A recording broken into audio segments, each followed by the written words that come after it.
You died on Saturday morning, and I had you placed here under our tree. And I had your father's house bulldozed to the ground. Mama always said, dying is part of life. I sure wish it wasn't.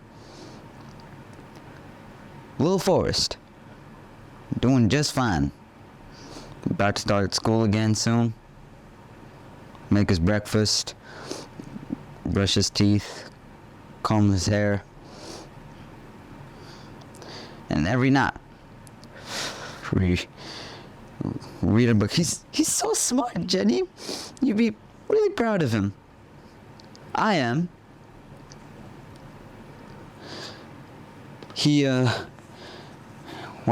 you a letter. It says I can't read it. I'm not supposed to. So I just leave it here for you, Jenny. I don't know if it's Mama's right or Lieutenant Dan, or there's some wind going on in the breeze. I don't know.